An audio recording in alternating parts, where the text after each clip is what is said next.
Now, another thing that scientists have to think about is if you have a pure substance or a mixture, all right? And mixtures kind of come in two different varieties. A heterogeneous mixture is when you can see different kinds of matter in the same thing. So, for example, if you have a sample of river water and there's some rocks in it, well, that's a heterogeneous mixture, all right? You can see then the different things inside it. A chocolate chip cookie would be another example. You see the cookie and you see the chocolate chips, those you can see a difference in them, all right? Heterogeneous things are usually pretty mellow to separate, not always, but more often than not. And you can identify them by color, different types of matter, et cetera, et cetera. Now, homogeneous mixtures, though, are more difficult to understand if they're pure or not, because they look just like one substance. So, for example, coffee, my beloved coffee, anyway, it's a long story. Anyway, coffee is definitely a homogeneous mixture. It has caffeine, it has water, it's got some flavor of some sort in there. Hard to know. On the other hand, sugar water looks exactly like water. It's when you dissolve it up, all right? And if you were to drink it, you would certainly know the difference because sugar water is sweet and regular water is just water, all right? So that's why it's important to know if you have a mixture or a substance. Pure substances are probably most helpful to chemists because you can start with them and make them into other things, which is cool. If you have a mixture, then you have to be careful because maybe the other component, the thing you're not as much interested, will react in some way to make it more difficult. That being said, a solution is a type of homogeneous mixture which can be very helpful to chemists because the reactivity is faster and stuff like that. So there's a lot more to this than it is. Of all the pure substances, the ones that are important to chemists are usually compounds or elements. If you take some of my 100 plus elements from the periodic table and mix them together, that's when you can make compounds. And you can take compounds and in theory break them up back into the elements. But you can't break an element into a compound. That wouldn't make any sense. You can break a compound down to an element, and we'll talk about this more later. Elements, though, are literally like our building blocks of everything, all right? They're really important. I like to think about the elements as being like letters of the alphabet. And in the English language, there's 26 letters. Well, in my chemical language, I have 118 letters, if you will. And imagine all the words that can be made from the 26 letters of the English language. You can make tons of combinations of things when it comes to my values, my 118 letters. I can make them into compounds, which are kind of like words, and there's just a whole bunch of them, which is crazy. So when it comes to elements, which are literally the building blocks of everything, the smallest piece of an element is called the atom. And you can't break atoms down and still have the element. They can be broken into other things. We'll talk about that later, but the smallest piece of the element is the atom. And again, the periodic table is so important because it lists all of these building blocks. You can see them, you can figure out their names, and there's different uses for them. Compounds are just mixtures of elements, but here's the thing. They have definite proportions by mass, and that's important. So for example, water, which is a compound, it's a combination of hydrogen and oxygen. Water is always 2 parts hydrogen to 1 part oxygen, or H2O, as chemists would call it. It will never be H2O2, which would be 2 parts hydrogen to 2 parts oxygen, or HO, or H3O, or any combination like that. So compounds have definite combinations of elements, and they don't vary from there, which is cool. Now, in theory, you can break compounds back down into the elements, so that's always a possibility, at least in theory. In the lower right-hand corner are some examples. Nitrogen dioxide, NO2, is a combination of nitrogen and oxygen.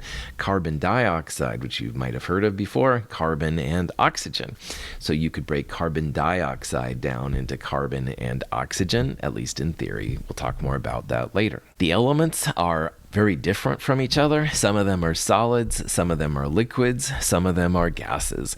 Some of them, like sodium, you can cut with a knife. On the other hand, some of them, like aluminum, would be much more difficult. And of course, bromine right there is a liquid with a gas phase over it. So they all have very different properties, but you can't break them down into simpler substances. They have to they can be combined into more complex compounds, but they can't be broken down. Like you can't break aluminum down down into sodium, stuff like that. Compounds, again, are just mixtures of elements with definite ratios by mass. So one of my favorite compounds of all time is caffeine. Yes, I live on caffeine. My blood is caffeine. Anyway, no, sorry, Prophet, back on. Caffeine has 8 carbons, 10 hydrogens, 4 nitrogens, and 2 oxygens. And caffeine always has that ratio. So you wouldn't have all of that without an oxygen, only have 1 oxygen and have caffeine. It might be something different, but it's not going to be caffeine. And that's really important. That structure there is pretty cool. We'll start talking about why the molecules make structures like that in a future lecture. The first person to define element and use that term was a person named Lavoisier. And Lavoisier was an important chemist around the late 1700s. He was one of the ones to use the idea of elements as the building blocks, and we'll talk more about Lavoisier as well in a future lecture. In this class and in these lectures, I'm going to have what I call iClicker questions. And iClicker questions are just a chance for you to assess how you're doing with the knowledge so far. And if this was an actual class, you could participate and get extra credit for it. Now, you can't do that in this example because this is just a video. But if you attend the actual lectures, this is a way you can get some extra credit. You purchase an iClicker subscription on your smartphone, and you can participate in the lectures while I give them to give extra credit. And I encourage you to talk about that with me if you have any questions. But for right now, what we're going to do is I'm just going to give you some sample questions and you can think about it. So it says, which of the following is not a compound? If you look at those choices right there, one of them is not a compound. Remember, a compound is when you have a mixture of elements in definitive ratios. So salt, sodium chloride, is NaCl. That would be a compound. And water, H2O, 2 parts hydrogen to 1 part oxygen, that's a compound. But potassium, K right there, potassium's actually on the periodic table. It's number 19 if you have a periodic table in front of you. So potassium is an element. That is not a compound. That's one of the building blocks of things. You can make potassium nitrate and potassium chloride, etc., etc. But potassium itself is not a compound. It's an element. Table sugar and drinking alcohol, those are both examples of things around you that you might use and stuff like that. Anyway, those are compounds. They have definitive ratios. So table sugar has 12 carbons, 22 hydrogens, and 11 oxygens. Drinking alcohol has a total of 2 carbons, 6 hydrogens, and 1 oxygen. And we'll talk about later why the structure there for drinking alcohol looks different than the structure for table sugar. There's a reason for that. We'll talk about that later. But the important part here, they're both compounds. They're different from each other. They have different ratios of elements in the compound, so that's why they're different. Atoms are fascinating. Atoms are the smallest piece of the element that still has the properties of that element. All right. So for example, in the left-hand corner, that little animation, that shows some carbon atoms. Each one of those little tiny spheres is actually a carbon atom. And they can take, if you will, now like home movies that shows how these things are interacting.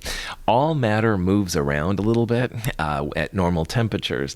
So this shows then the movement of carbon atoms at whatever temperature they took this at.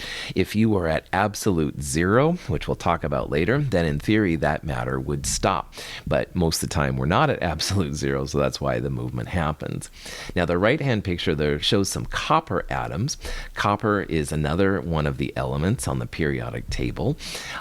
There's the distance on it. A distance across is 1.8 nanometers. That's for the copper atom. It's very, very small. All right. So these are pretty small little atoms. Now in that little picture, the little bumps there, little mountains, those are each copper atoms, and they're on a surface of silica, which is a silicon thing. But anyway, that shows the copper atoms kind of saying there.